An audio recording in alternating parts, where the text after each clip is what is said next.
All right, everybody, we are live. If you've got the YouTube open on anything, just go ahead and shut the volume down on that.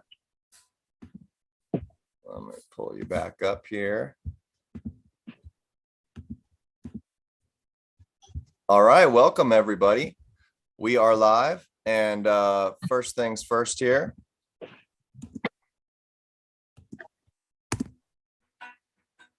Oh, wait. Hold on.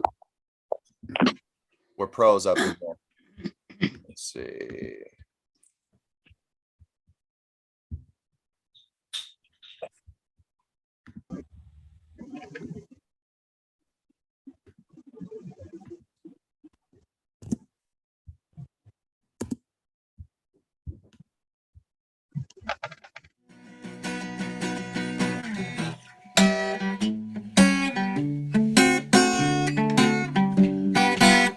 That's cool.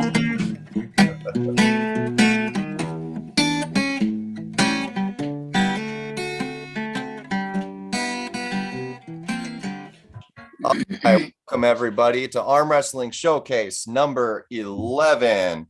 And we are here with the toughest featherweights in California, at least the ones that we could book, but I'm pretty sure these guys are it. We got a really strong group of guys in this show today. And that is what we were focusing on, is the featherweight arm wrestlers in California. One of the toughest classes to be in, I'd probably assume, because some of you guys like Cory, you're 114 pounds. Brandon Rhein, national champion in the house. You're what, sitting around like 130? 130. Yeah. And these guys, if they want to pull open, I mean, they're pulling with guys that are, cutting to get to 165. So, and still, like, at least Brandon and Sontino and Danny are freaking really tough for all these guys. And it's because you're forced to have to arm wrestle these guys all the time and figure out how to beat them. That's amazing. And Cory and Ethan, who's with us as well, are new on my team. I know Cory's been pulling for about 7-8 months with us and is an absolute beast. He's definitely on his way. Ethan, how long have you been pulling now with Alpha Empire? I was on and off last year. I think I only went like probably a month, and then I just didn't come. And then I think about 5-6 months consistent. Yeah. It's always you and Manny on the table. You guys are like right there with each other. Yeah. Derek as well. Speaking of Derek Truong, I'm speaking of, he might make it on, but I think he has to work tonight. But I at least wanted to include him in the thumbnail for this because he's also one of the newer guys on our team. But the interesting thing about Derek Truong, which we can all follow suit about, I mean, I guess the young people are getting the young people to do it. He's the first person I know personally who has started an arm wrestling team at his high school. Went a very formal route about it, talked to the school counselors or administration or whatever into supporting them and making facilitating that to happen, which is super, super cool. Yeah, that's super cool. Yes. So we did have him on in a previous episode. I believe it was our Alpha Empire episode where he talked. Oh, no. It was the juniors episode where we had like David Terrell on. We had a bunch of really tough youngsters, and he was talking about that. So if you want to check it out and you're a junior arm wrestler, you want to get that in your high school, check out that episode. So I basically want to start off by going one by one, get a little bit of backstory on each of you guys and where you're headed. So let's start with you, Brandon, and your nickname is Twig, right? Yeah, my nickname's Twig. I love it. So the first time I met you, we didn't meet, but we pulled an IFA qualifier. I want to say I was a few months into the sport, and man, you were tough, dude. Tough. Thanks. Yeah. Yeah, it was difficult to keep my elbow on the table, and you would shoot forward like that. I wasn't used to it. But yeah, things kind of, I didn't see you for, I mean, this past 4 years or so, 3.5 years have been polling until North versus South. Yeah, I haven't really been competing. Okay. All right. But it was definitely a pleasure getting to meet you and hang out with you. We hung out at the after party house a bit too. Very cool guy. So tell us about yourself. How'd you start into arm wrestling and when? Well, my name's Brandon Rhein, my real name. Oh, so you pronounce it Ryan? Ryan, just like Okay. Ryan. It Okay. just happens to be spelled Rhein. Okay. Yeah. But I got started 10 years ago. Actually, Bill Collins got me started, and he happened to see me at the gym, always doing pull-ups and push-ups and hitting the bench press a lot of times, working out with my buddies. And he always asked me, "Hey, you should come over to the house, come check out some arm wrestling." And I never really put anything into it. I always thought that it was a kid's game, but man, was I wrong. But so I finally went over to his garage, and he showed me all about arm wrestling, and from there I was hooked. So I stopped. I actually, at the time, I was doing bodybuilding, and I put that aside and got myself into arm wrestling. Yeah, very, very cool. Wait, how long were you bodybuilding for? For probably like 2 years. Okay. All right. Then this is prior to meeting Bill. Yeah. Gotcha. Okay. So in terms of your accolades in the sport, you've got what, like a couple national championships under your belt? I believe it's 3 national championships, and then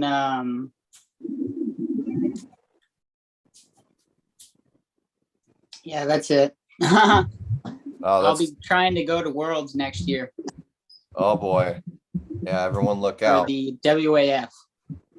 So Sontino, have you gone to the table with him at nationals before? Because you've only been in for 2.5 years now, right? No, surprisingly, I have not matched up with Brandon in any competition, just practice or after polling. Which is super crazy. Yeah. But you guys have like after polled and practiced together and stuff? Yeah. Okay. So Sontino, what happens if you guys meet at a nationals? It'll be interesting for sure. Okay. Like, I think Brandon might have me in strength right now. We haven't really got to grip up in a while, but in terms of just physical strength, I think. Yeah, and every single time we do get to grip up, we're always super tired from the tournament or the polling. Like, yeah, I did get a chance to pull with you at the after party, I believe it was, right, Sontino? Yeah, the North versus South. Yeah, you're incredibly strong as well. That would be an interesting match between you guys. You're both articulate on the table and very, very strong. You got really good sticky spots. Your elbow actually, your inner elbow actually surprises me. Your sticky spots and your side pressure and your ability to use your frame, Sontino, for just 2.5 years in. yeah, I think it would be a good match. That's for sure. Yep. Well, so speaking of Sontino, let's jump into it with you. How did you get into the sport and when? I would say again 10 years ago, but I wasn't into it as the Game of Arms TV series when that came out. So I watched that, really enjoyed it. Then kind of been following the sport just through social media, YouTube, watching all of it. Then when the WAL was coming around, really into that. But like you see those guys like lightweights 165, and those guys are huge for 165. It's like, yeah, I'm not an arm wrestler. I couldn't compete against that. Then the arm bet app came out. So then I was debating, do I really want to try? Like, I'm at such a huge disadvantage just being so light, just in practice, like I'm wasting my time or I'm just there. But I decided to give it a shot and did well. And that's in arm wrestling since then. That was 2.5 years ago, come fall. So what does competition look, well, okay, wait. Before I ask you that, what's your weight right now, Santino? Right now, I'm about 130, same as Brandon. Okay. So at 130 pounds, what does competition look like for you? I know you've competed at Worlds, you've competed in nationals. Are you getting out there to local tournaments, state tournaments and stuff like that as well? Yeah, I go to every tournament I can. A recent one was the Las Vegas one. That was over the last weekend. But yeah, I go to every tournament I can. Doesn't matter what the weight class is, and just give it my best. Amazing. Yeah. A lot of people can take a lot of inspiration for that. You know, when you guys get out there and you pull people that are 20 pounds heavier than you, let alone in the open class, it's pretty cool. 30 pounds, 35 pounds actually. Yeah. Good Lord. So you are a world champion, and that was what year? Last fall, 2022. Okay. And where was that world's held at? That was in Dieppe, France. Wow. What did you do when you were out there? Did you make a little trip out of it? Yeah, I was out in France 2 weeks. One, I wanted to get there early to make sure I give my body the time to adjust, the time difference, jet lag, make sure everything's from no soreness. So I'm completely fresh. Then a little time afterwards to, visit France for a while. Wow. Doing it right, man. And when you got out there, were you looking for local gyms or ways to do a little bit of lightweight volume maintenance and stuff before competing? No, just making sure I'm fresh. Interesting. I've never done any gym stuff ever in my life, except I would say for the last month, I started to do some gym stuff just to try it out, change up my training. So it'll be interesting to see how that goes for me. I think it'll go good. Just, depends on how you want to cater it. But yeah, I guess it is different for different people. But, they say where you can really pick up some extra power and access to a lot of those larger muscle groups and stuff is going to be at the gym. But table time's just that monster all of its own. Yeah, that's for sure. Yeah. Well, you were a bodybuilder first before becoming an arm wrestler, Twig. So how do you correlate that? How does your training look? Oh, training for me is getting in the gym and not getting out until I'm sweating. Nice. Typically, I'm working out maybe like 2, maybe 3 hours. Just depends on really if the machines are open at the gym or not. How many heavy days a week? 3 days. Okay. And then you're there every other day doing the light Yeah, work it's stuff? every other day. It's usually Monday, Wednesdays, and Fridays. And then how often are you getting to table time for practice? Oh man, not enough. Maybe every 2 weeks over at Mike McGraw's. Okay. Is that out of convenience, or is that how it kind of fits in with your gym time to feel recovered for table time? It's really just the practice that's the closest practice that's like to Las Vegas, and I don't really want to drive too far right now just because my car's not doing so hot. But Gotcha. So you don't have people like too close to you to come over and arm wrestle on your table? I do, but they're not arm wrestlers. Gotcha. Yeah. They're strong, but they're not technical. Like I need somebody technical to practice with. Sure. All right. Well, Mr. Danny Dowler, how's it going, bro? How you guys doing? Good. Heck yeah. So yeah, Danny, you surprised a lot of people recently. You recently became a national champion, am I right? Yes. 138 pounds, undefeated right hand. And then I also took third left hand in the same class. Incredible. And you've been pulling for it's 2 years, right? 2 years in fifth. Yeah, man. And I feel like I've been right there for your progression, because you've been, even though you're more up north, you've been very active down south with a lot of the tournaments, Yeah, especially. went to King of Cali down there, and I went to the Vegas tournament last year. I missed it this year, which kind of sucks, but it is what it is. Well, so what was your preparation for that nationals? I worked a lot on hand speed. So sometimes I am kind of late on the go. I think everybody's seen that on videos. Yeah, you're a catcher. A lot of my focus was just getting my hand into position first, then work from there. And it's been working, so That's very smart.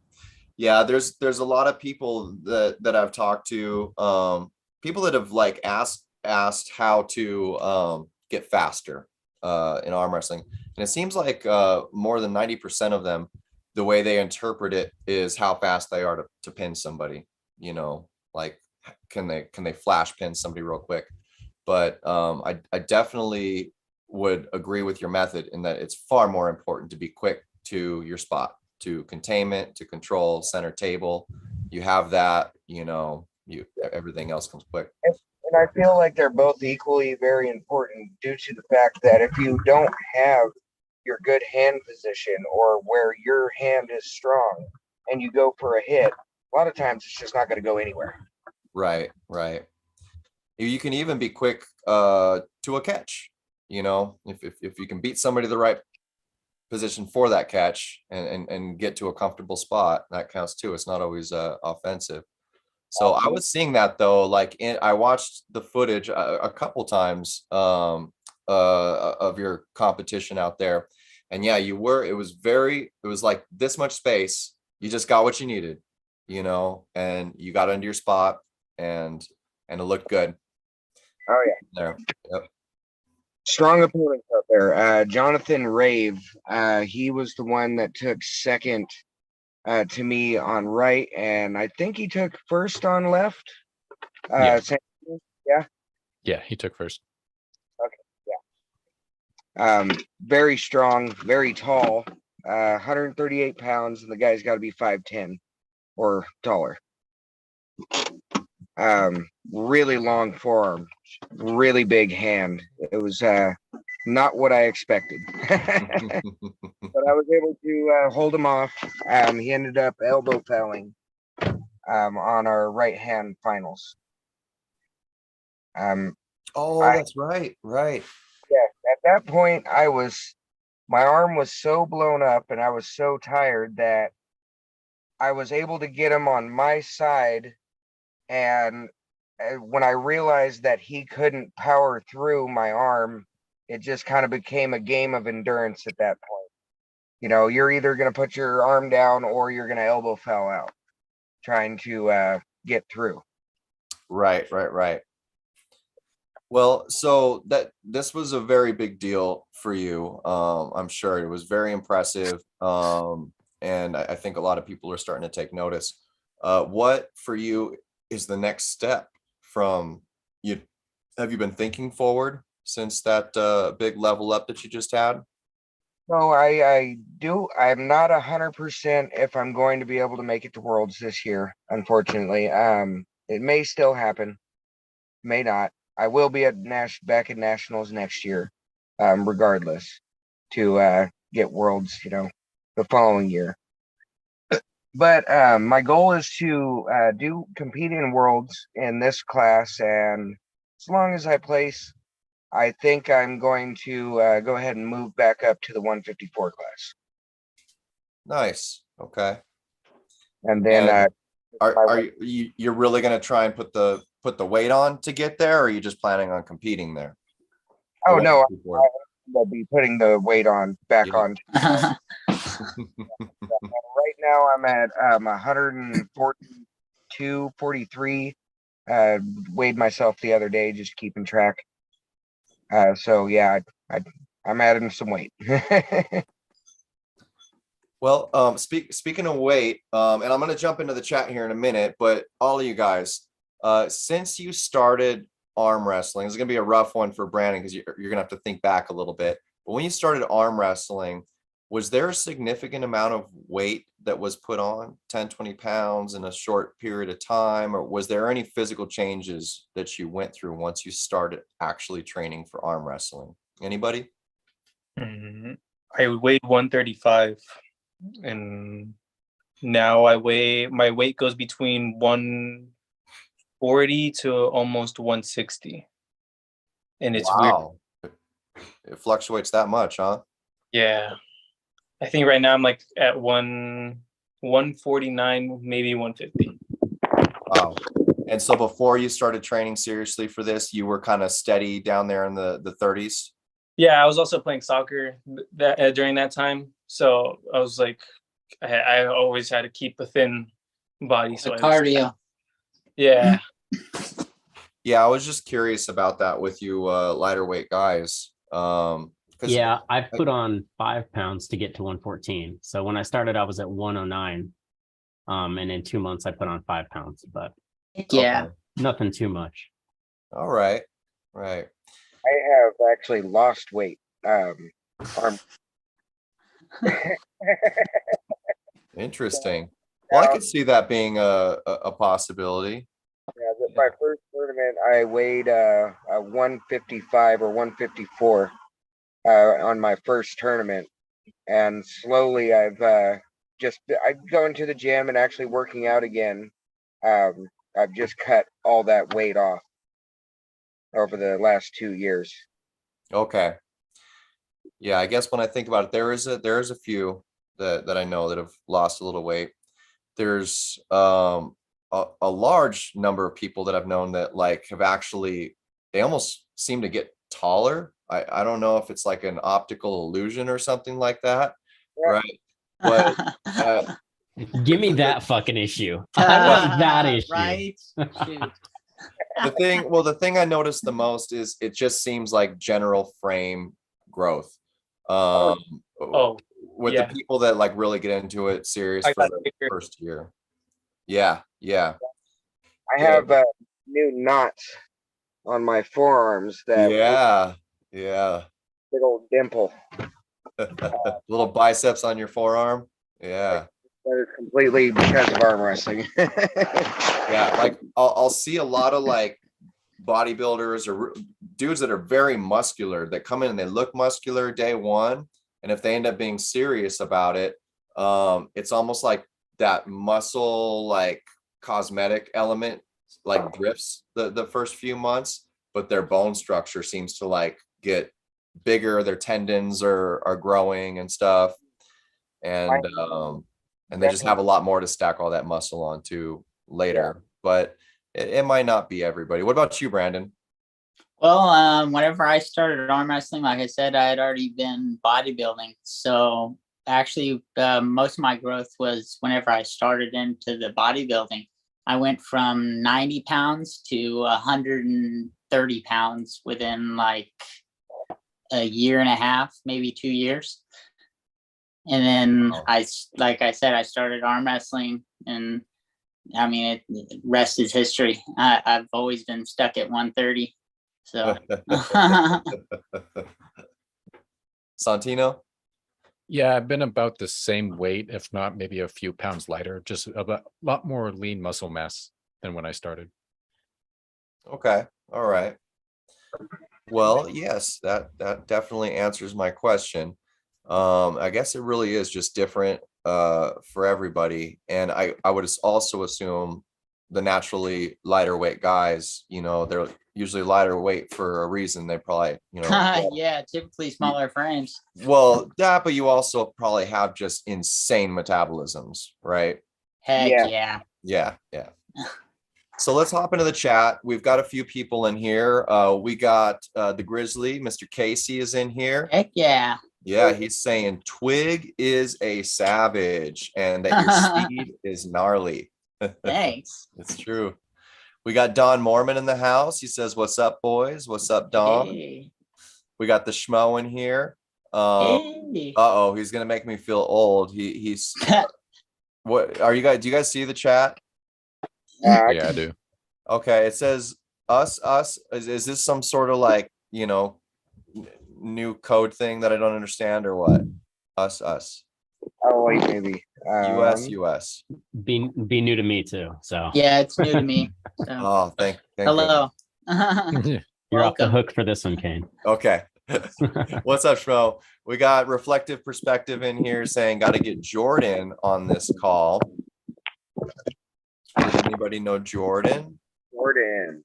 Last name? Yeah, what's the last name? Reflective Perspective. We've got Devin's forearm in here, giving a big bicep flex. We got Jake Collins saying, what's up? Talking to Casey, talking to Don Moorman.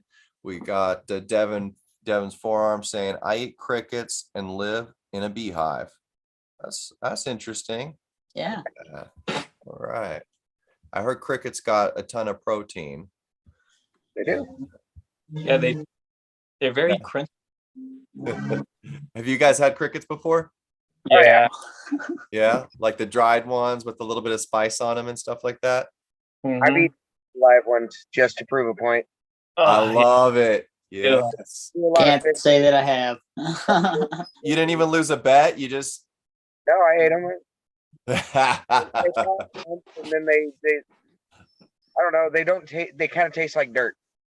Yeah. Derp, Well, yeah. when they're fried, when they're not, they're juicy. Yeah. Interesting. Oh yeah. If I was hungry, I'd eat the hell out of a live cricket for sure. Worms, the whole 9 yards. Have you guys ever had mustard greens before? No. They're What is- pretty much like they're considered like the freeway plant. You'll see them anytime you're driving on a highway. They're like little bushy green leaves, and then they got little yellow flowers on the top, little tiny ones. It's one of the most delicious plants you can eat.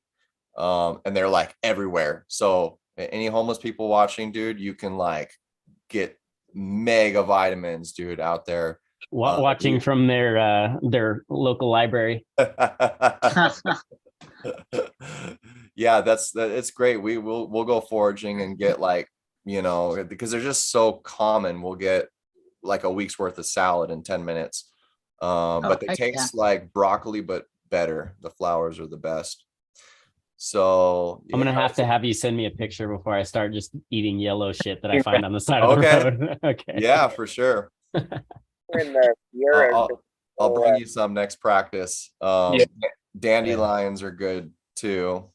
Mike Tortoise eats those, and he's getting huge. He's Yeah. yeah. You have a tortoise? I do. Yeah, his name's Jobin. He's pretty sick. He's like 6 years old. I got him when he was the size of a quarter, and now he gives me a workout. He's a big boy. Heck yeah. Yeah, like where do you keep him?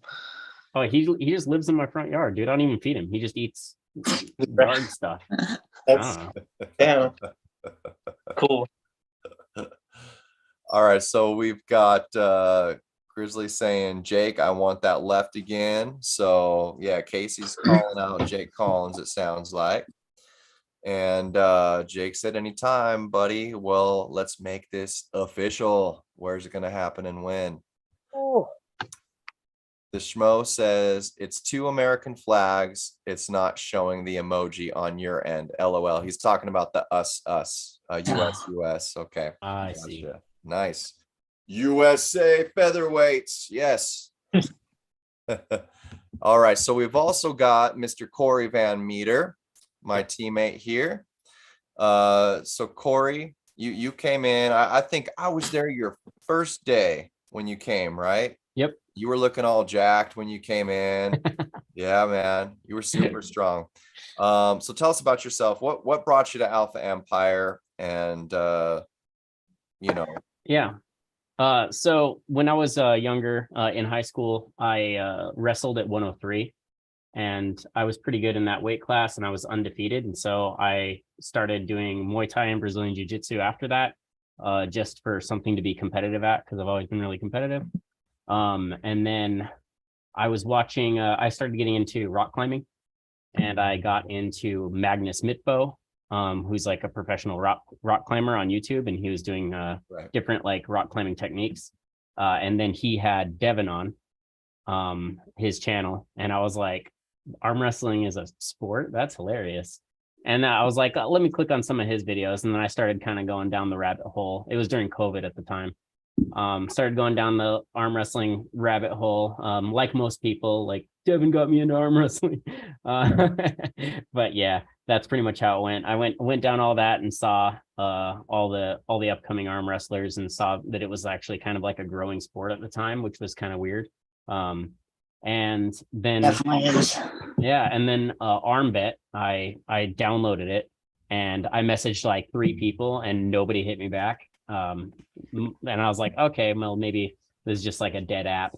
And I messaged Derek, and he like never messaged me back, but I had his name on there, and I saw that he was like a professional. And so I searched him on because on Armbet it tells you where they're located, and he's located in my town. And so I was like, that's kind of cool. You know, maybe he has like a table.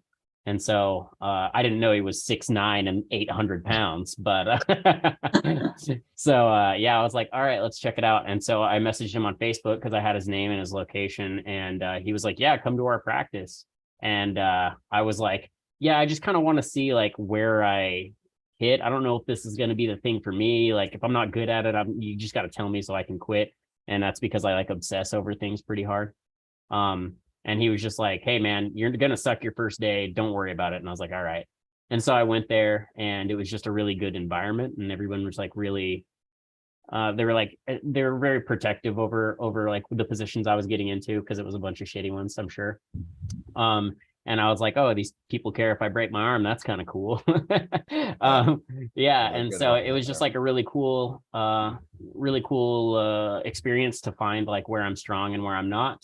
And I found that my hand's pretty strong, so I kind of have been going with that forever. So yeah, that's kind of how I got into it. Definitely. Yes, you do have a strong hand.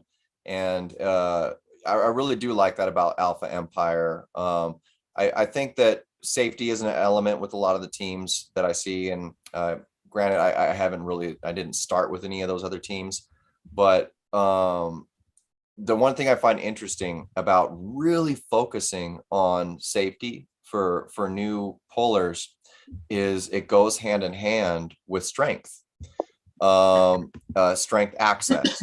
So yeah, if you're pulling in an unsafe position, you know, like out here, you're using your hand, you're using maybe like a little bit of your arm. You're not really using anything else. But the more you learn how to stay in your shoulder and follow your hand and everything, it also automatically teaches you to start accessing everything else. Oh, is that Josh coming in? Are you at a party, Josh? Oh, my bad, bro. Can you hear me? I can hear you. Yes.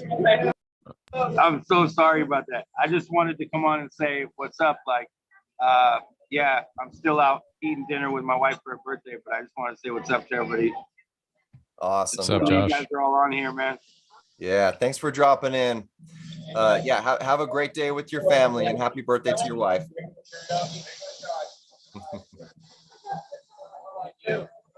So Cory, I kind of want to back this up and ask around a little bit, starting with Ethan, in regards to, you said something a minute ago. You said at first when you realized arm wrestling was a sport, you were like, oh, that's kind of weird. Am I right in saying that most people, when they realize that arm wrestling is a real sport, that we all kind of think the same thing? Heck yeah. Yeah. Oh, that's kind of weird. I do notice that when arm wrestling's brought up, for some reason, it's always like, have you guys seen that slap competition stuff? Yeah. Yeah. Brought up, and it's just, I think it's hilarious. Yeah. And I absolutely love that, like, Casey, the Grizzly who's in the chat, is actually taking that ball and just running with it. None of us could figure it out either. Like, why is it always correlated with that? I guess it's kind of the same setting. They're like at a table of sorts or something. And it's one-on-one, but You just got to get that slap funding. That's Yeah. all the scene needs. Yeah, and apparently that scene's way huger than arm wrestling right now. So good on you, Casey. Reel them all in, just like Larry Wheels. So my follow-up though to ask each of you guys, I just find that really interesting that most of us were like, huh, that's kind of weird that arm wrestling's a sport. So when we all have that thought, then what the heck is it that transitions to getting the bug and getting serious about this sport and instigating tendonitis and then recovering it and doing all these crazy things that we do? I'm gonna ask that to Ethan first. What was it that made you keep coming back to Alpha Empire and like getting serious about this? I think at first it was when I first saw Derek, and I was like, I remember looking at his arms, like, holy shit, that guy's arms are huge. And I'm like, this guy's huge, right? And then I think Alan Fisher was there, and I was like, damn, this guy's old and his arms look that big. And then I didn't know he was a legend or anything. And I was like, man, I want forearms like that. And then Josh brought Manny, and he was like, I started getting a little competitive all of a sudden when he got there. I was like, I think I like this sport, and I've been wanting to compete ever since, but every time there's just something happens. So that's pretty much why I keep going back, and I love being sore. Like I just love the way my are like, I guess, evolving. I just love it. I love what you're saying, man. Yeah, I think there's a lot of deep meaning to a lot of what you're saying. I think a lot of us, we learn to like that hurt, and there's something that feels right about it. It's growth. It's, and the competitive part too. Had a bad week, put that all on the table. Yeah, and I guarantee you're definitely going to be getting out there and competing. I know there's been some inconveniences lately, but yeah, I can tell when someone's going to be serious about getting out there. So I'm looking forward to what you do. And since you're super competitive, Cory, too, is that what it is? Did it kick that door open for you? It's that and just severe little man syndrome. Like, oh, okay. Yeah. So like, I've always been I've always just been competitive with everybody. And when I'm not able to be competitive with somebody, I'm like, okay, well then I gotta be. So I feel like that's honestly just part of it. Being 5'2", it is just not your whole life. Everyone's just taller than you and better than you and stronger than you. And so beating those guys is it's what I live for. I love it. Love it. How about you, Danny? Oh, we need to get Unmute, you unmuted, brother. Danny. There it is. Sorry. So what was that thing that got you hooked? Just knowing that it was actually a sport. So I've always loved to arm wrestle, just randomly, parties, bars, just having fun with friends and stuff. Oh, you guys want to arm wrestle? Let's go. When I found out that there was actual competitions, I was like, well, holy shit. And then at first I didn't realize that there were the weight classes, my weight class in arm wrestling. I just thought it was like Devin Larrett and, Monster Michael Todd and Matt and, and I'm like, well, I don't think I can beat them. So I guess I'm not going to compete. And it wasn't until I seen a local tournament in Vacaville that popped up. I had actually joined the arm bet. I got laid off during COVID. Joined arm bet, and then through there, I seen a post for the Vacaville arm wrestling tournament, and then just went there and played second. I was instantly hooked. Now you could have decided to start competing in like powerlifting or chess or tennis or something like that. Why arm wrestling? I don't. I'm 37. I don't really have a whole lot of sports left in me, and this is a sport that I can still do and continue to do, on into my 40s and 50s. And just get stronger for sure. Yeah. I mean, look at Ellen. Get that old man strength. Yeah. How about you, Sontino? What was it? That I wasn't that bad at it. Like, yeah, I was like significantly underweight, under strength, but I was good enough to be like, all right, just one small adjustment and I'm there. Like I'm hanging on just enough to, I was like, okay, if I'm 20, 30, 40 pounds heavier, this probably wouldn't be as fun. It wouldn't be as competitive. But just that underdog mentality, it's like an extra challenge on top of things. Like, okay, I know I'm not as strong as these guys, but I'm a little bit smarter. If I can get this one spot, I can hold just a little bit. So just that aspect of being the underdog in a way and like fighting above your weight just keeps you going back at it. Like, okay, one more time. Maybe I'll get you this time, and again and again and again. Yes. Yes.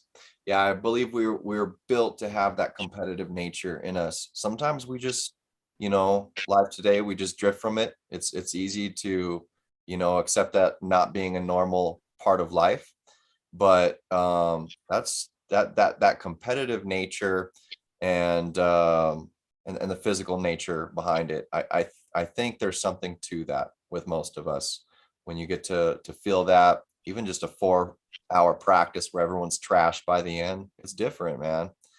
But in terms of like having to be like the little man, I can't express how much I respect you guys for that position, because I understand it. I'm a 165 guy. I got in, I think, around 140, put on quick weight up to 154, like some of you. And I always consider myself the small guy too, at least compared to these behemoths that, are, at the more competitive stack classes and everything. So, yeah, to be in like the 130-pound range or whatever, that's insane. There's two things I see out of it that are immense strengths. One, yes, the technicality that you're talking about. I find a lot more technicality in the lighter weight, featherweight, especially pullers, because you're practicing all the time and sometimes even competing with bigger, heavier, stronger Derek, opponents. man, so technical.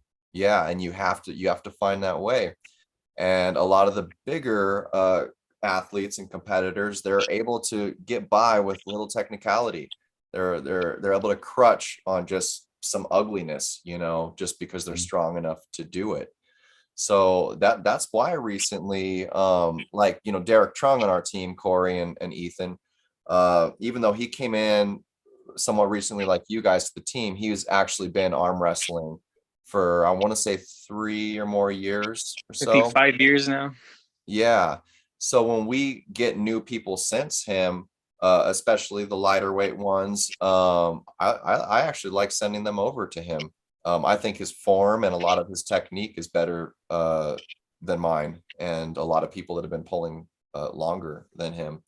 He's super versatile. He knows almost all the positions, especially for a lighter guy, to put you into positions that you're not strong in and you are strong in. You can't get that same, especially when it comes to arm length and stuff like that. You can't get that same thing from like practicing with you, Kane, even though, you may have what it takes. It's nicer to have somebody that's your size to do it with, Sure.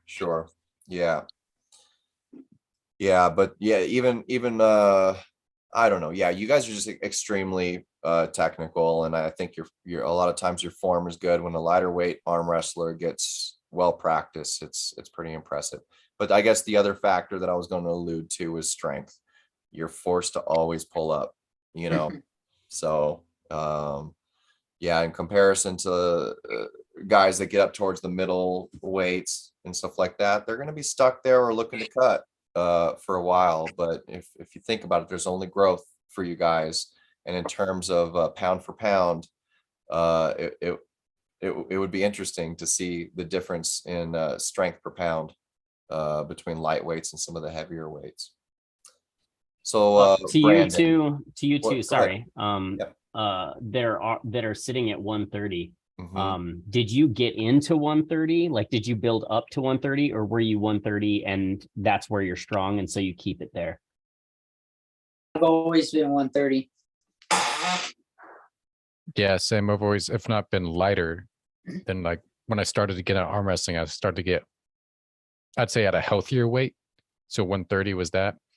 And then now it's just staying at that weight mainly because, you know, sure, I think all of us, if we ate enough, could put on some weight, but that weight is just empty weight. It's not strength. And I think all of us here at our weights, we're like pound for pound, super strong. So I think a lot of us who think about getting up in weight or something, it's like building that foundational strength. So it's not just empty water weight. Heck yeah. Heck yeah. You know, Cory, I would say your frame is somewhat similar to Brandon's. Your height's about the same, right, Brandon? I'm 5'5". Oh, you're a little taller. Okay. But would you say that jump from 90 pounds to 130, you said it was from bodybuilding. Would you say that was from building your large muscle groups? Definitely. Just because all my workouts were mainly bodybuilding kind of workouts, and that's really just for show. So like my smaller muscle groups, I was strong, but I would say my smaller muscle groups are way stronger now than they used to be. Absolutely. Like they say, strong trunk, strong branches. Yeah, you can only max out those arms and the hands so much, you know. They're not going to want to go beyond your what your frame and what your large muscle groups can handle. So that's for sure. It's definitely hard to push past it. Yeah. That's part of it, especially if you're a lighter guy or smaller frame or anything like that. That's why I do believe in like leg and core workouts for oh heck yeah, core arm is wrestling. It gives you huge. something to stack onto, a good foundation. But so what was it for you, Brandon? What was that thing that made you go from arm wrestling is weird to you always do this? It all started whenever Bill started like trying to get me over to his garage. He was like, "Hey, you got to come over. Check it out. He worked on you. Okay. Like for months. He was like trying to get me over to the garage. It might have even been like years. Like he's been trying to get me over there, and then just I always thought it was a kid's game, but then whenever I was like I said, I was in bodybuilding and I was like trying to get stronger, and the gym partner that I had was like 300 pounds, so he was like way stronger than me. So I was always trying to chase his strength. And then he was like, "Hey, let's go check out this arm wrestling thing."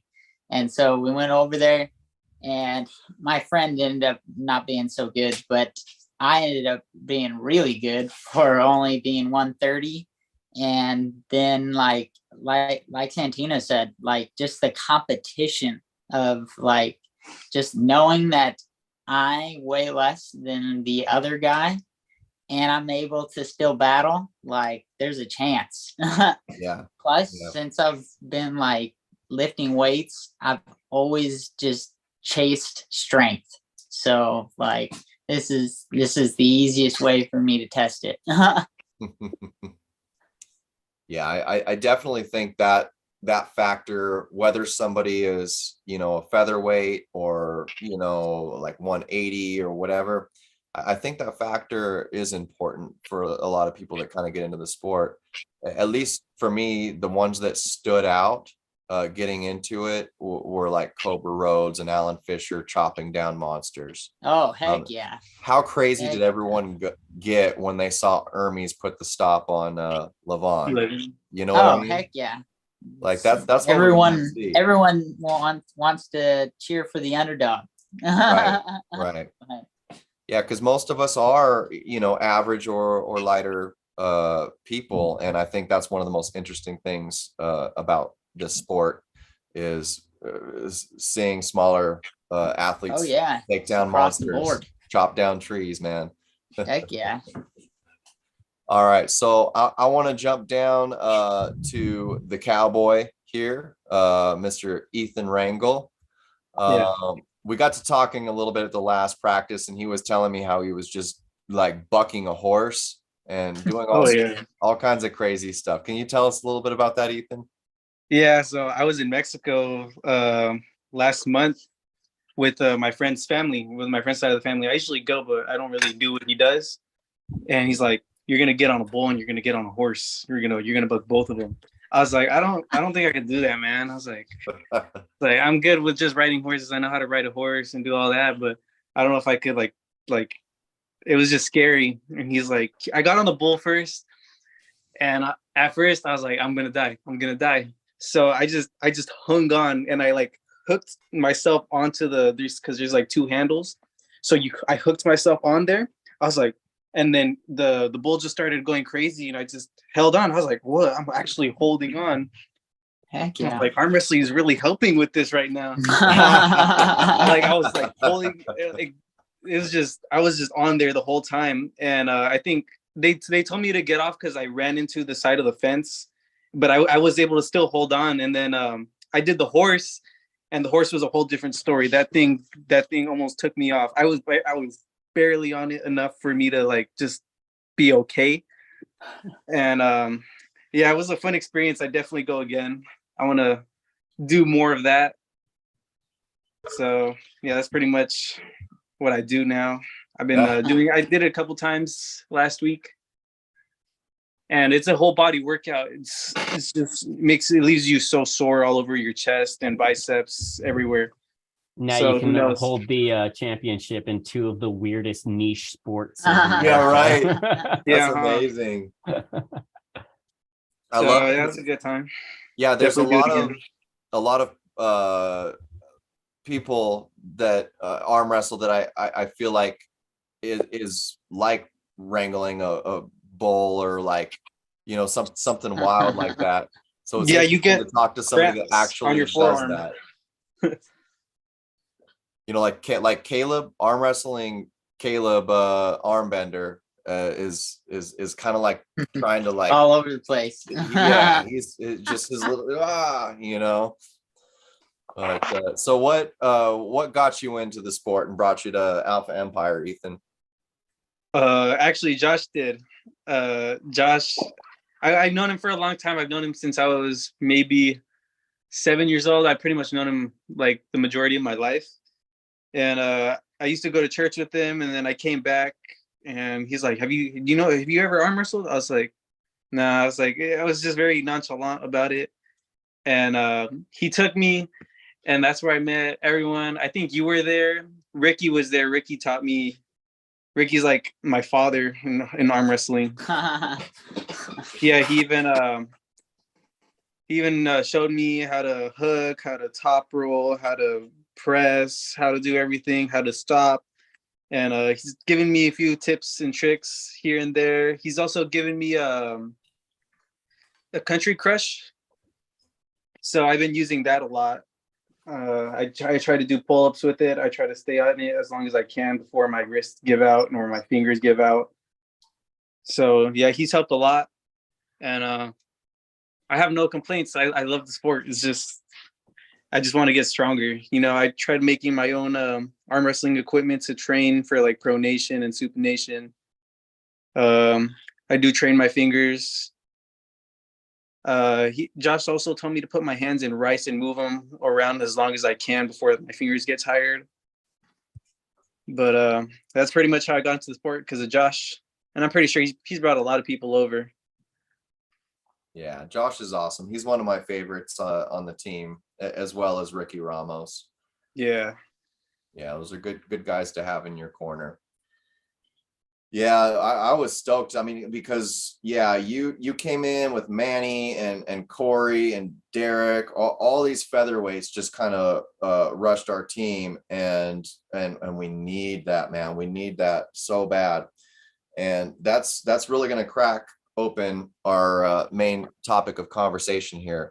But before we do, I think we need to catch up with the chat a little bit. We've got quite a few here. Let's see.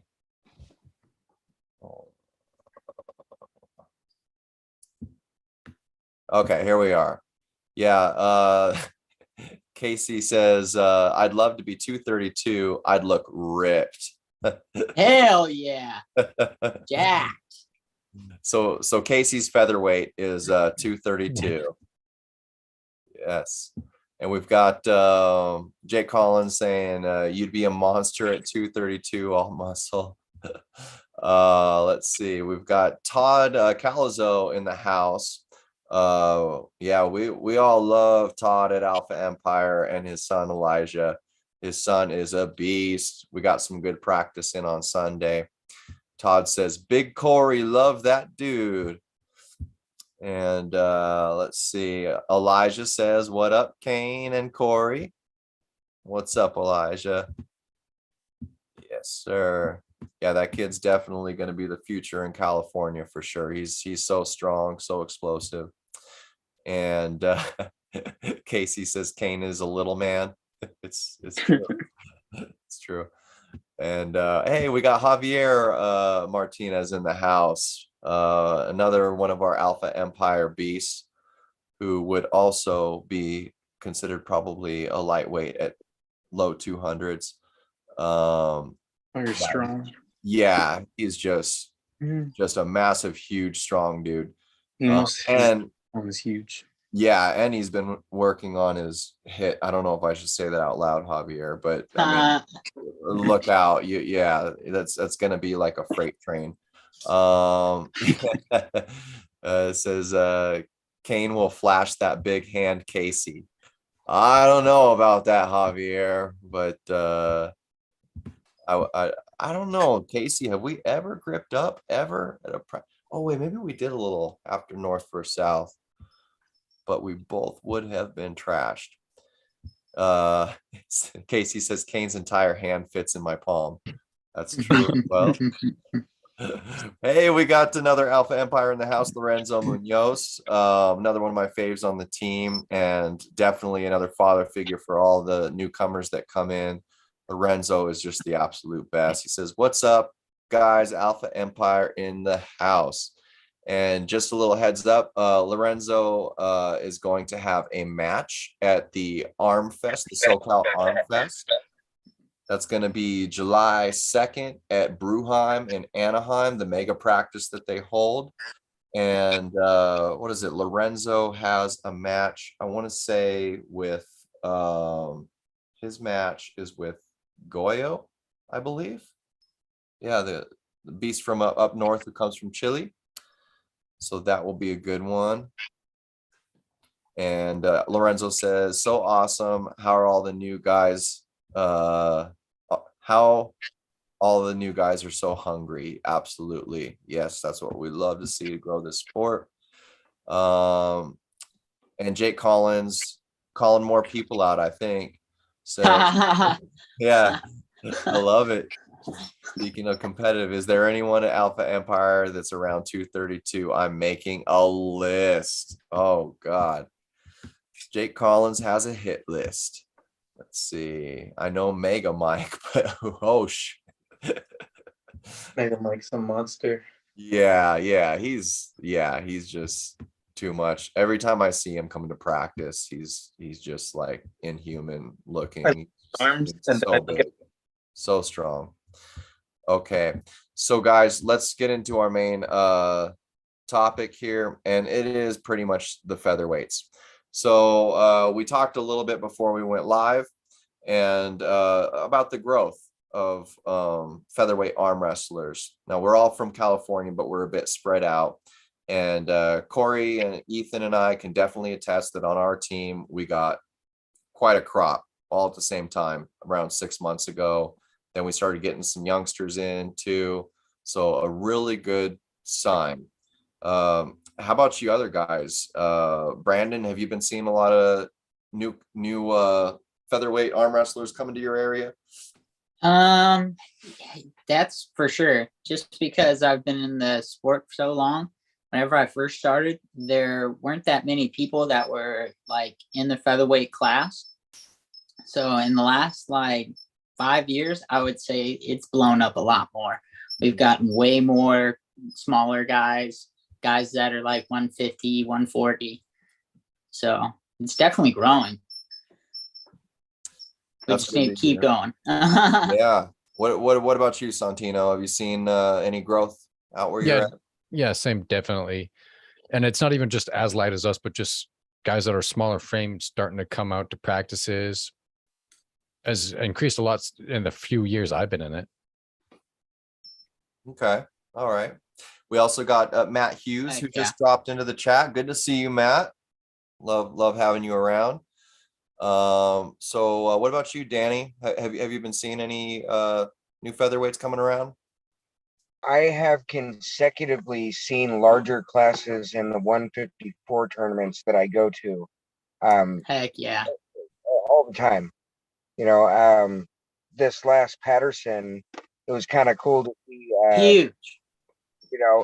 Brandon, Santino, me, and then Chewy, all of us in that 165 class.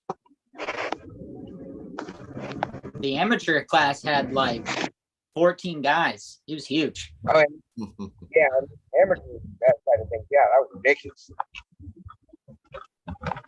Yeah, that's awesome. I definitely want to see more of that. And yeah, I've just been kind of getting that vibe. There's a lot more featherweights out there, and that's what we need. Because of course it's understandable why lighter than 165, and I'm talking California right now, for the open / pro arm wrestling class. It makes sense that we don't have as of now, we don't have lighter weight classes. So if any of you want to pull open at a California event, you're going to have to pull with 165-pound guys. Oh, yeah. So, and Yeah. hey, that's cool too. But I also understand again, Name of the game. Why they'd have to do that. If they're only going to get 2-3 people showing up to register that are 130 pounds, they're not going to make 135 or 138 pound category.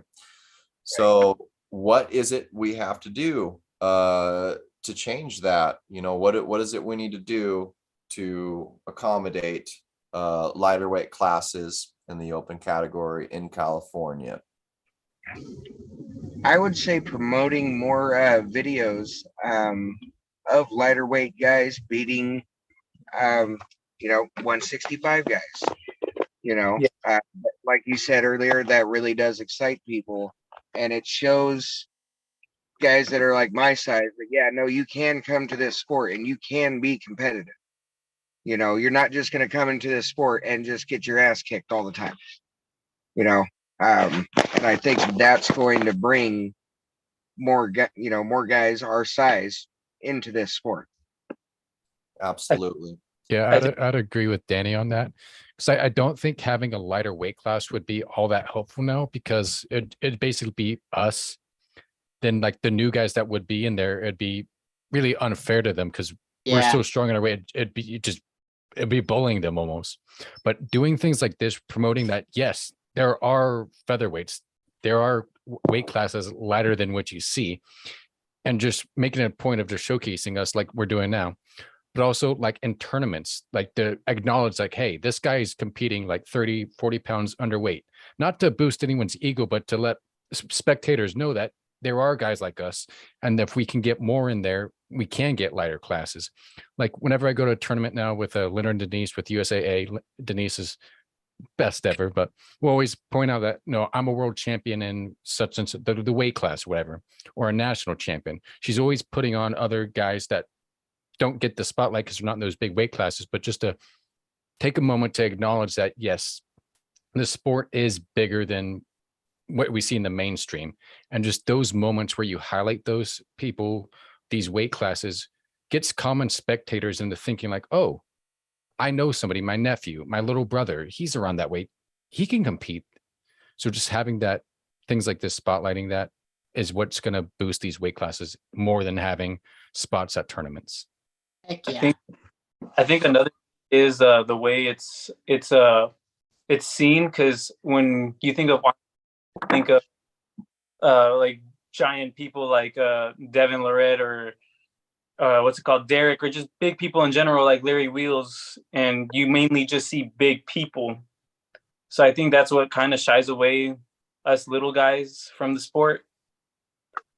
I think maybe there could be more content creators our size and on our weight class. Right. Yeah, and also the understanding that there's more to being big because of how much technique is involved. And I think that goes overlooked for so much because people are just like, that guy's bigger, or that guy's, bicep is bigger. And then they get beat by Derek. And, they're like, there's such a big difference when it comes to the technique of somebody and the strength of somebody overall. And so I don't think that really shows well in videos, and that shows, especially to a new person who doesn't know what moves they're getting into or what moves they're trying to get into or anything like that. They just see the bigger guy and they think that that the bigger guy should win. Yeah. What do you think, Brandon? I mean, I just think we need the smaller guys to continually, consistently come out and compete, because the more that we get people out there, or especially the smaller guys, I mean, that's when people will start taking notice. Yeah, I haven't seen none of us have been in the same room at once. It's just me and Ethan because we're on the same team, but we've never competed, and we, I don't know where we all live, but probably just being more active in that community and making sure that we're all attending.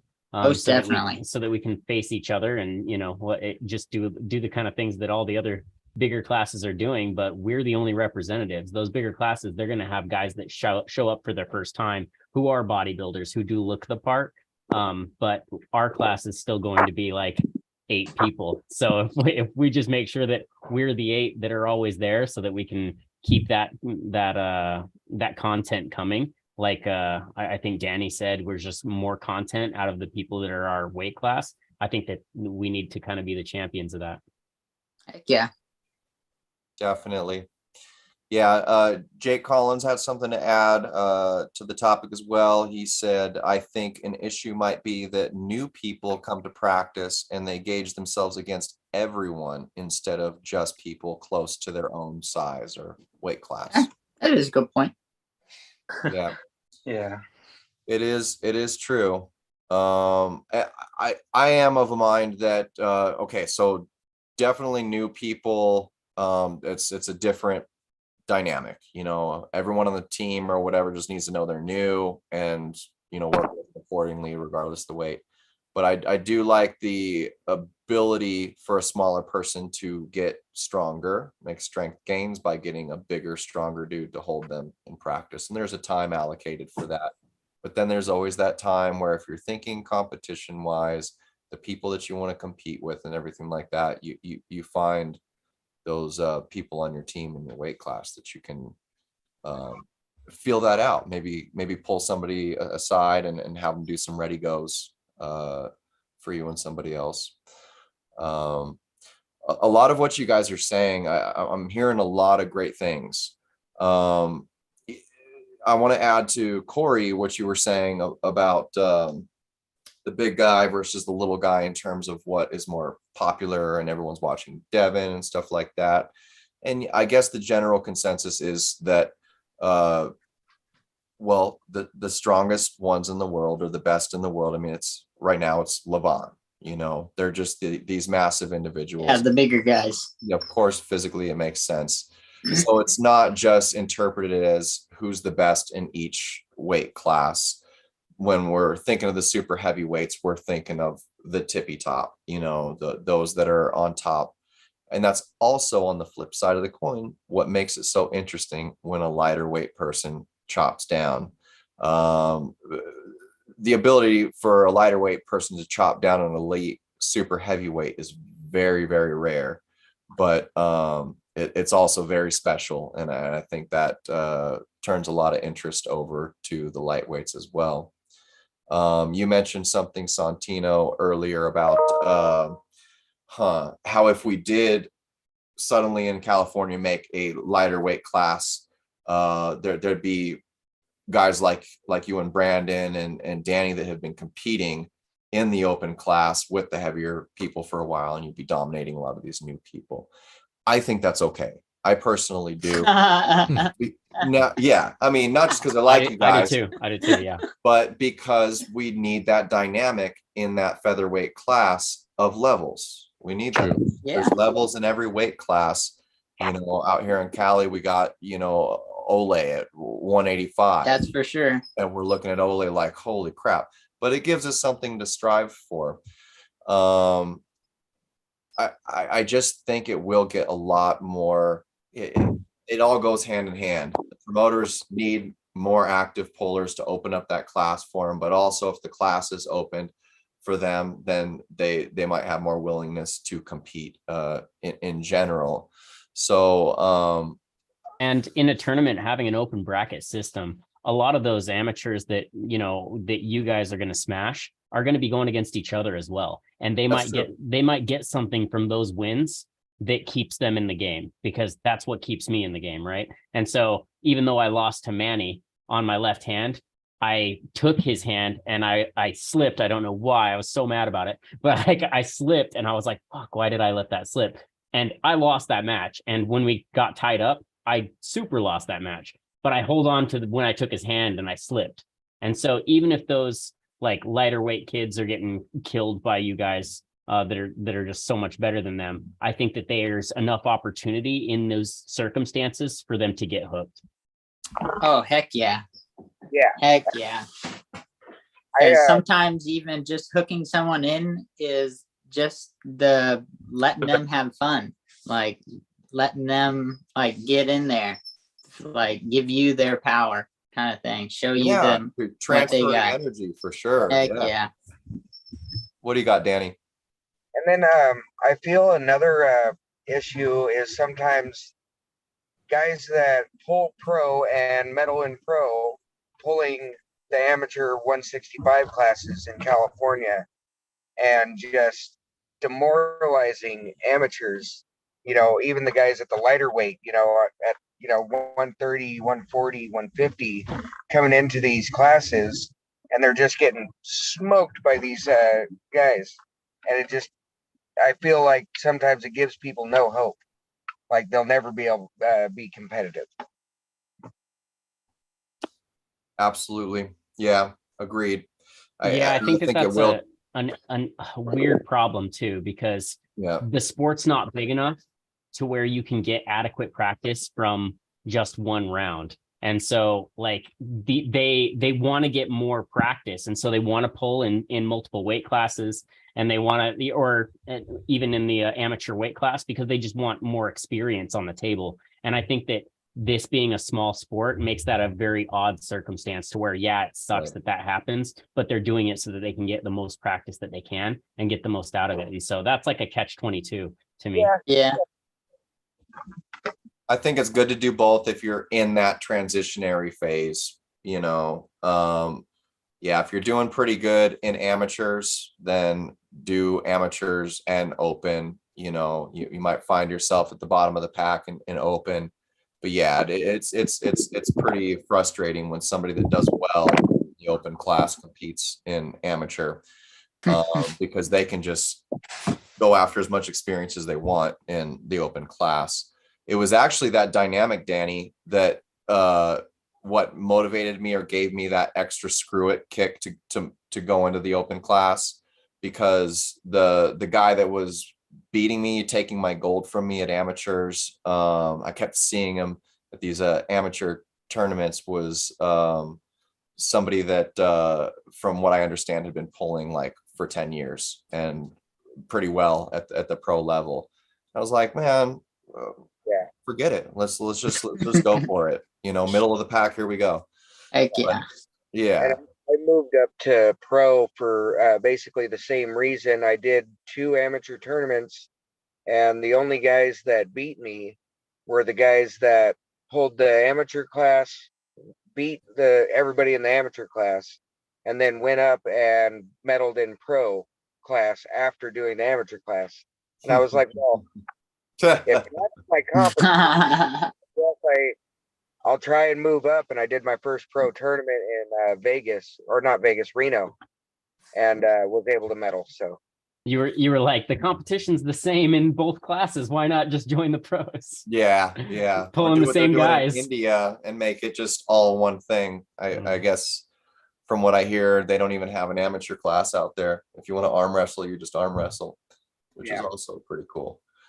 But speaking of the amateur dynamic, leading back to the if they did do an open 135-pound class, 140 even, would it be unfair for the seasoned featherweights, having the seasoned featherweights in there that have competed much higher weights? There is also the amateur.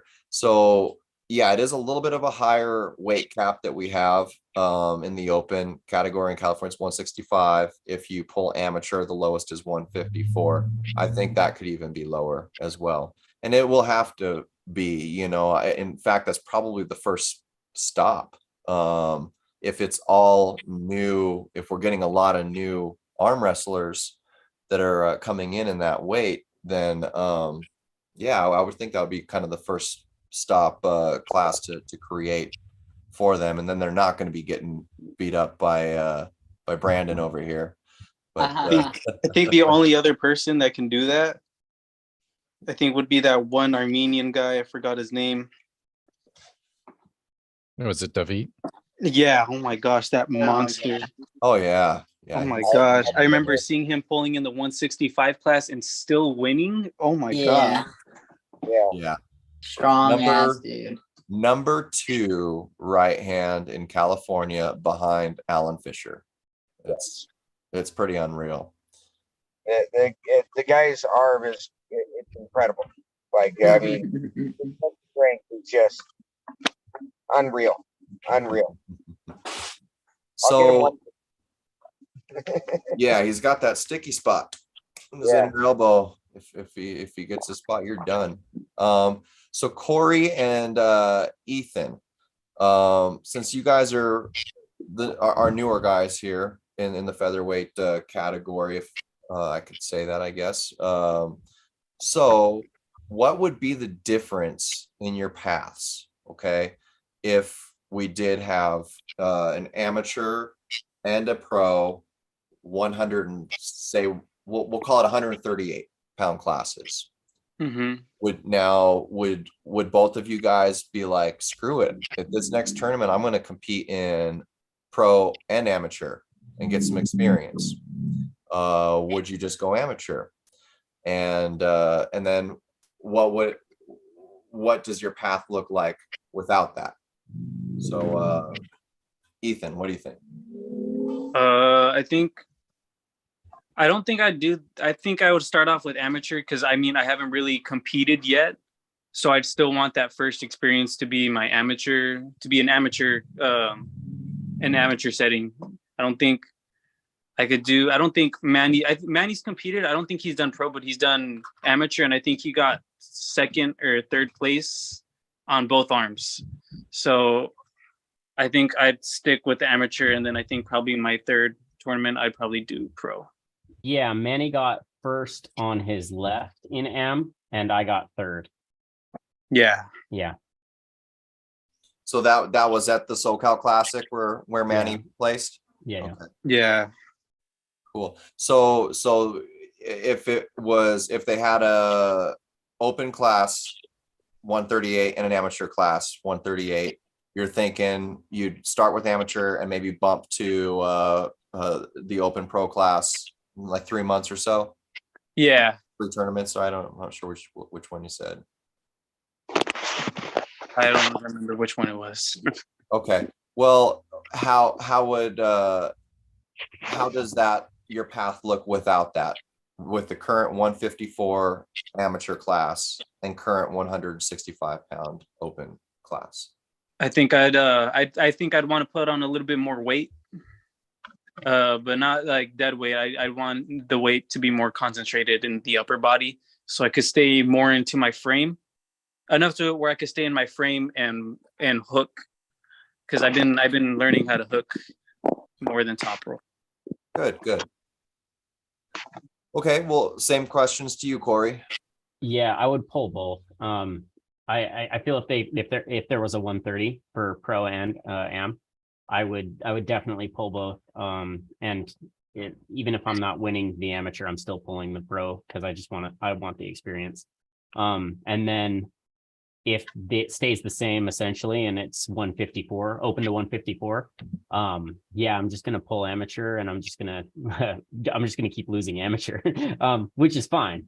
But hopefully it changes. But that would be my path. I still wouldn't join the pros, just because the competition certainly is more serious in pros. And then when you're capping it at 154 and I'm going against people that are, 40 pounds above my weight, that's not good. That's not good juju for me. So especially if they're competitive. So yeah, I would probably keep pulling amateur. I would keep pulling left and right and just doing only amateur. And then only would I be pulling pro every time if it was 0 to 130. Okay. Yep. Definitely makes sense. Now I want to add a little something in terms of discussing possibilities for how to grow the featherweight class in California. So one thing I definitely think is going to be a game changer, like it will, is super matches. What Josh and Casey put together with North versus South. Heck yeah. Unreal. Heck yeah. Game changer. Couple of madcaps that I just have a ton of respect for. And that's really what kind of led me into doing this podcast, was just really loving what they were doing, and kind of wanting to help or be a part of that. I think it's a game changer, super matches, and that they're facilitating to be doing that yearly. And it sounds like they're going to maybe do it twice a year, having a semifinals in like the fall, and then whittle it down to the big finals each, what would it be, April or May or something like that. But just super matches in general, I definitely am seeing a lot more interest in those directions. And it's a perfect go around, if promoters that are, spending money to put together these big tournaments and everything like that, have to decide if it's possible to put together certain classes for women and men. Those super matches is definitely the loophole,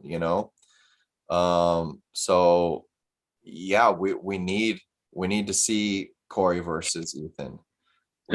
We need to see Sontino versus Brandon Twig, and yeah, we need to see these matches and we need to showcase them. And I really think that would bring some more interest. What do you guys think? No, definitely. Anytime, Ethan. Yes. I want to see a round robin, guys. That would be cool. Just let us know on the team. Like, as many featherweights as we can get. That would be cool. Yeah, that sounds like a real good day. Yeah, if you guys want to get experience, competition experience, let us know. The Alpha Empire guys at one of the practices, they put together a small little round robin for you. Cory, Ethan, shoot, we could throw Elijah in there. We could throw Derek. Who else do we got? We can put Manny in there, man. Yeah, that'll be a cool little round robin. See who's the badass. I think Manny weighed in at 144 at the SoCal. Hey, that's not fair. He's like super heavyweight. That's not fair.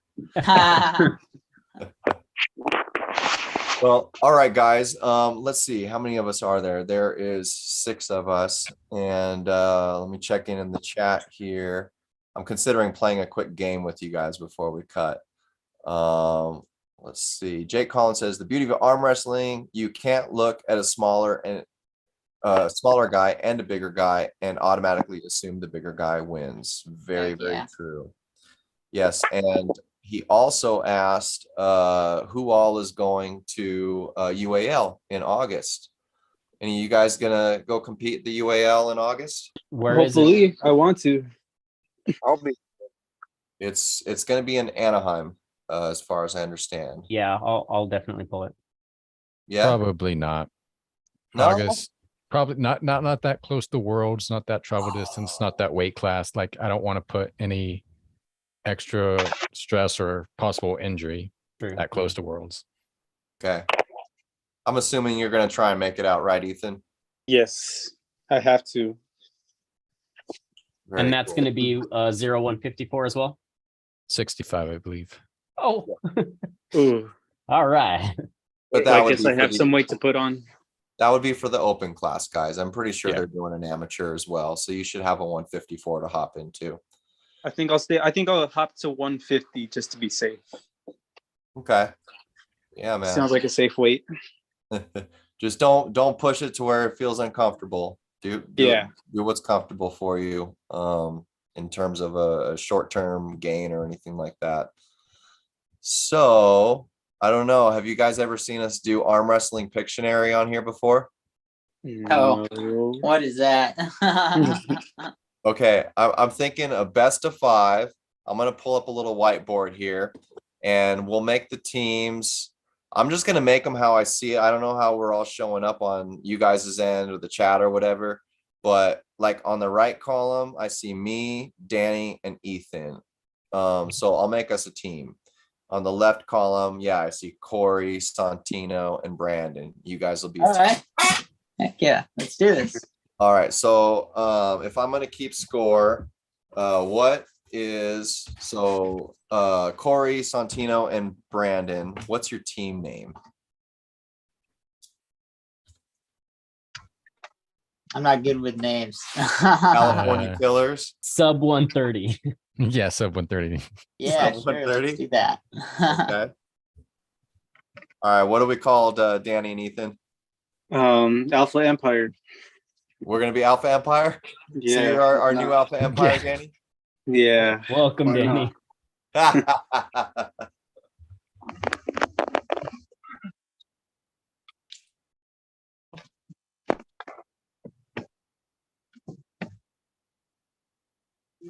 Okay.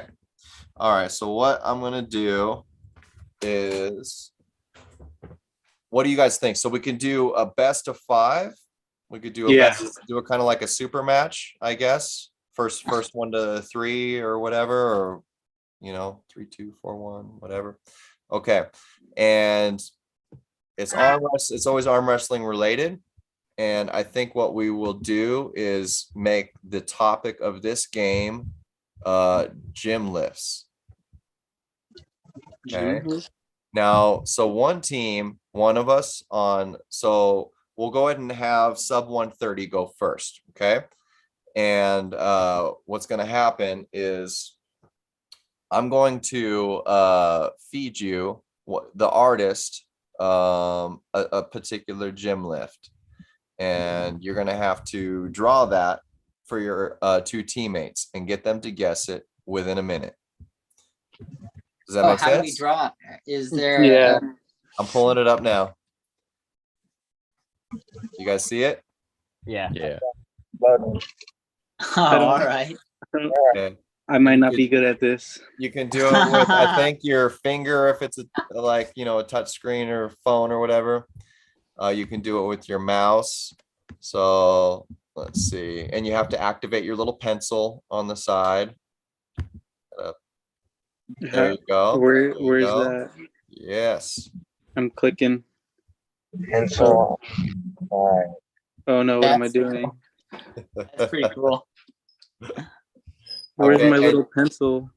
we can also scroll up and down so we can see everything. All right. How do you activate the pencil on the phone? Oh, jeez, he's on the phone. Is it not working for you? No, I don't see it. I don't. Mine's on the left. Yeah, I got nothing on the left. Yeah, me Hey, neither. try tilting your phone sideways and see if that opens the. Oh, good idea. Hey, did mine work? Oh, you're Drawing. working, Danny. Oh, What did you heck do? yeah.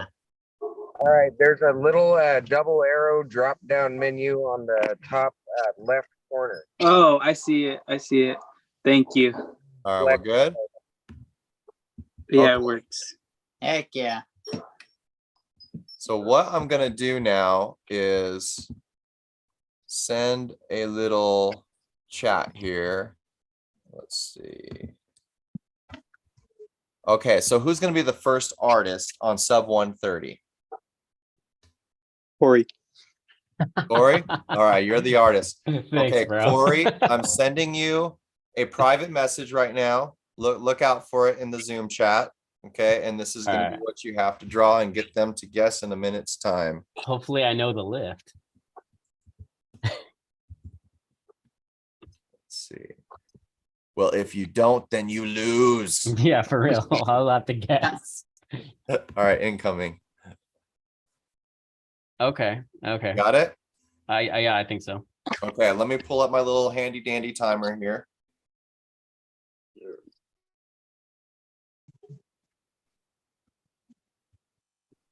What do you guys think? A minute's good, right? Yeah. Sure. Yeah, that should be good. Okay, here we go. Hey, what happened? Okay, here we go. On your marks, get set, draw.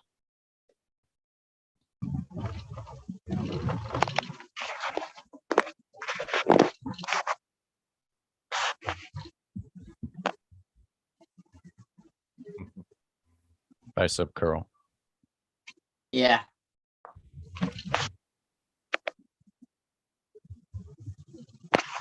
Let's think. Let me think here. The hammer curl? Reverse curl. A wrist curl? You got one element you got to add in there. Uh-oh, you got 10 seconds left, Cory. I'm so sorry, guys. It's a really good drawing, though. Nothing. I got nothing. Sorry. Pronated curl. It's a strict curl. No. Should have drawn something for his back. A wall. Yeah, it's a I strict thought I was wall, trying to though. make it 90 degree, but I don't know. Yeah, just the wall. That's why I did this thing. All right. Okay, so no point there, or does that mean we get a point? Let's see. We'll say no point. And Cory, since you know how to do the chat, let's just do the first one to 3 points. If we need a tiebreaker, we'll do a tiebreaker, because it looks like some of the we won't get a point at all. So Cory, if you can send to our artists, which will be, let's see, who do you think, Danny? It should be you, Kane. It should be you. Yeah. Oh no, I've never drawn on this. Me neither, which is why you have to do it. Oh boy. All right, shoot it over. Come up with the gym lift. Okay. Cory, shoot it over. To you, Kane? Yep. And but you have to click Yeah, it's in direct message. yeah, direct, yeah.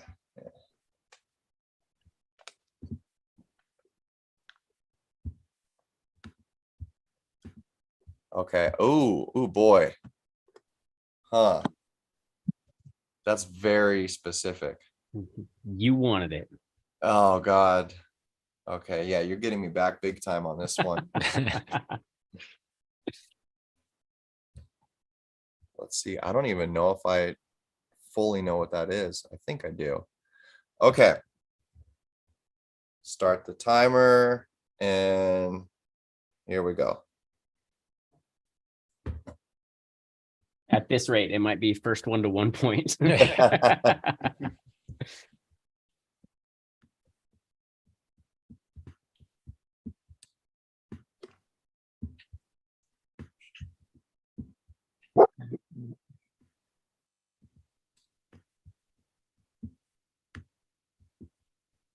off, Ricky. Me off. She gets on fucking weed stuff.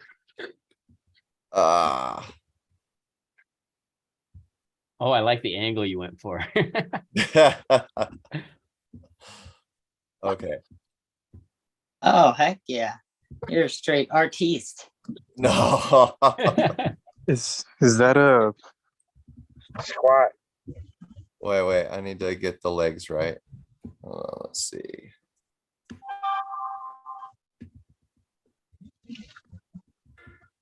Oh man, what that is that took way Olympic too long. lifting where they snatch it and then push it up? Yeah, that was horrible. I should have done the other angle. It was a military press, and I'm out of time. Oh, all right. Brandon, what's a military press? You're in a seated position with Yeah. the bar, like you have it. Oh, okay. So a basic bench press? An Yeah, incline. yeah. It's basically bench press, but you're seated up in an upright Not with position. Raph. Yeah, you're not laying down, you're seated. Yeah, Okay. but that's pretty good. Oh, thanks. Okay, so who's the next artist on sub 130? Who's gonna get a point? Oh, Sontino. Yeah, I'll get us a point. Okay. All right. Okay, so who wants to give him the word? Danny? Danny wants to draw. Yeah. Okay, Where's it Danny, at? do you know how to find the chat? I'll send you a little message right now so it can pop up for you. 1 second. I Yes. sent you a direct message. Just I- open that chat and click Sontino instead of everyone. What? It was just cold. It was just cold as fuck. Got it. Okay, what's Santino's gym lift he has to draw? All right. Give me 1 second. I gotta think a little bit here.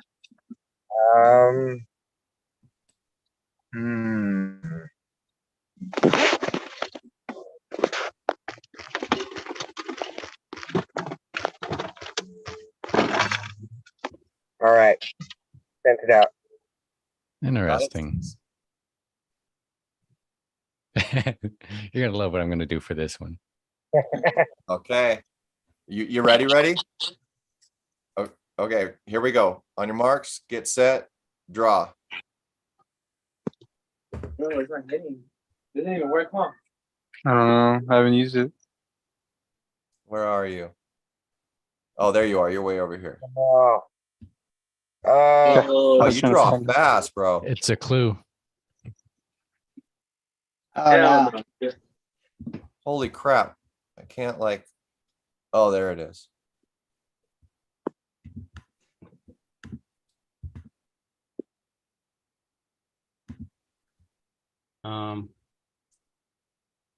Is this a hammer curl? Yep. Correct. Ooh, smart. Good job. Nice. Heck That yeah. point on the board.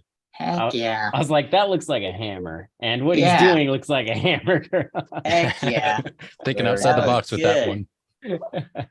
Heck yeah. Good Point. job, guys. Point. Nice. Okay, I nominate Danny to be our next artist. So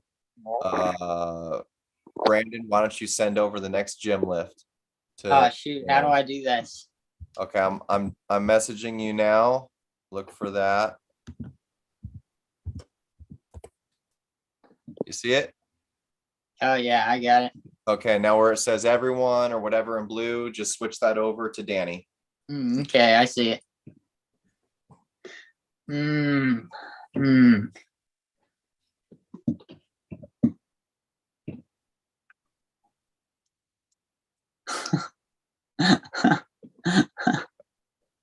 You got it? Yeah, here you go. Did you get it, Danny? Yeah. That's not nice. He's pretty excited. Wait, am I the only one trying to find the drawing? It's not up He's yet. not brother. drawing yet. Don't worry. Okay. And all right, I'm ready. Okay, on your marks, get set, draw.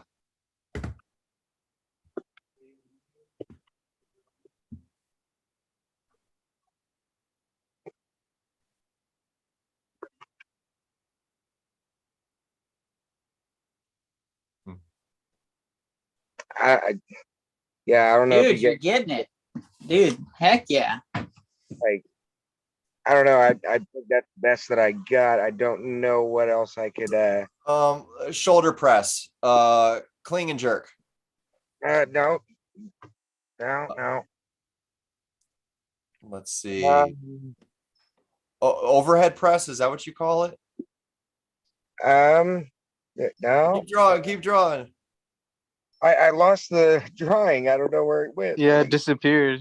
Oh yeah, I thought you erased it or something. Like you I just took my thing off the screen. Oh man.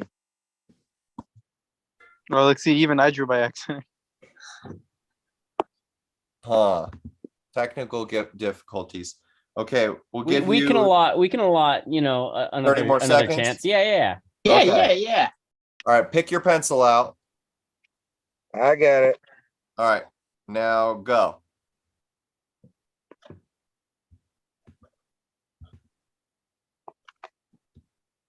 Where are you?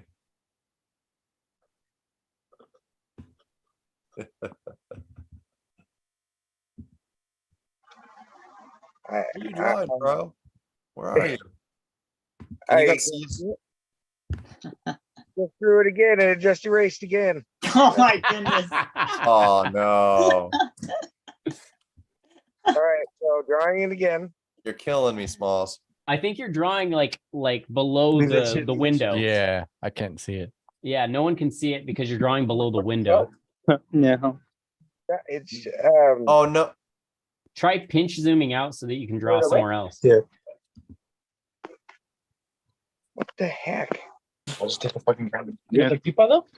Oh, I don't know where that shit's at. Yeah, it just this isn't working for me. Yeah. Can you guys see that? Can you guys? I saw your cursor here. If I'm Where's gonna draw your a cursor? circle, Yeah, I'm gonna draw a circle right now, and you try to draw inside this circle. What? That's a tiny circle.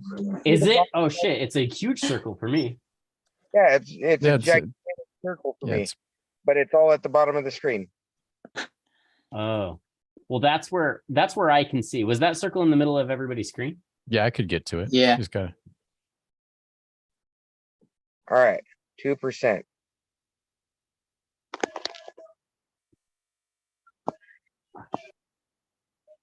Are you drawing? Yes, now I'm drawing. Oh, All right, you guys seeing any of that? okay. We need to bring you down. You're like right.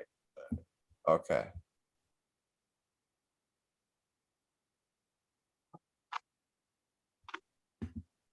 Yeah, I don't know why it's doing this.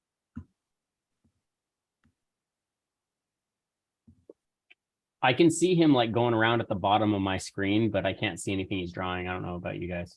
And Yeah, I can same. see you guys traveling all around my screen, but I can't see where you are on this Aw. grid. Okay. Do you guys want to switch to Ethan so you guys can have a different Sub one in. yeah. Somebody's subbing that. I don't know what the hell's going on with my phone. Okay. So somebody send something to Ethan. Is How do Ethan I gone? get back to the chat? Anybody know if Ethan's still here? How do I get back to the chat? Bottom on your phone. Just if sent you you a chat just now. Oh, I got it. Oh no, he's not on here.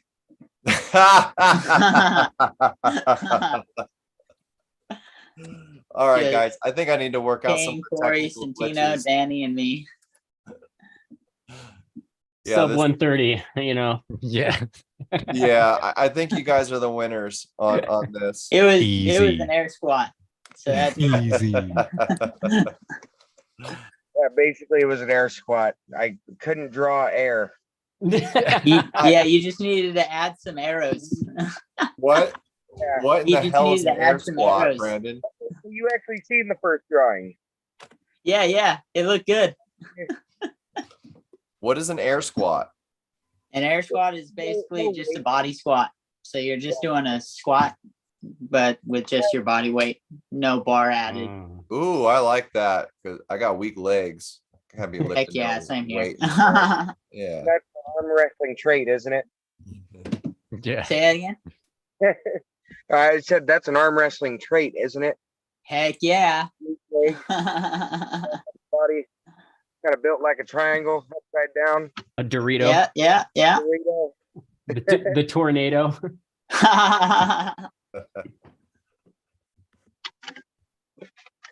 All right, guys. So yeah, we've been on for almost a couple hours. It's been a really good show. I really appreciate you guys coming on. Is there anything that you guys want to add or plug or anything like that at this point? I want to know how to get in touch with all of you other small guys. So do you guys have Instagram? You want to link your Instagram so I can actually, find out what's going on? We can set up something. Heck Yeah, yeah. definitely. We could put it in the chat. And I think all three of us are already friends on Instagram too. Right, Oh, okay. Brandon? Heck yeah. I have you, and Santino, I have you on Instagram as well, correct? Hmm. Yeah, Corey, I'll send you their socials. And Okay. everything. So yeah, Brandon, you're from what part of NorCal? I'm from Los Banos. Which is It's basically the Central Valley. Central Maybe- Valley. How about you, Sontino? Auburn, the foothills. Our team is the Sac County Polars. Oh, hey, Or Sac County Santino. Arms. Yeah. Do you have any updates about your teammate? Oh, yeah. So if anyone didn't know, one of our teammates unfortunately had an arm break at the Patterson tournament. It was his first tournament. He was doing really well. Despite his arm break, he did take third on the right arm for the amateur class. So the update is it was an arm break. We at first, our initial impression is that it might not be an arm break. It might be some tendon, ligament, muscle, but no, it was an arm break. I believe he had surgery just this upcoming Wednesday, I believe. So he's looking plate, screws, everything, looking at a 6-week recovery. Oh, okay. Heck But yeah. the good thing is his spirits are high, really, to get back into it, get back to training as soon as he can. So it's good. Heck yeah. I'm glad to hear it. Yeah, I can't say that if I were to break my arm, I'd be back on the table at any time. That scares the hell out of me. So that's awesome to hear. Yeah, absolutely. It happens. It does. And yeah, it's just good to have a community of people around them and to help prevent it in the first place. But when it happens, have, people that get it and can help them out and everything. But anything else we want to cover, guys? No, I think we're good. Great show. Okay. Yeah, absolutely. Thank you guys for making it great. Yeah, we'll run this again at some point, and you guys are always welcome on. Yeah, Heck yeah, just let me know. make this state a little bit smaller, and all right. So yeah, I appreciate you for coming out. Ethan, wherever you went, thanks for coming on. You're an awesome dude. Corey, thank you for coming on. Santino, thank you. Danny and Twig, you guys are Heck all yeah, no badasses. problem. I'd love to come back. All right. It was nice meeting All right. all you guys. Look forward to pulling you. All right. Have a lovely night. Thanks everybody in the chat. Thanks everyone for watching. Like, subscribe, Heck yeah. good stuff. You're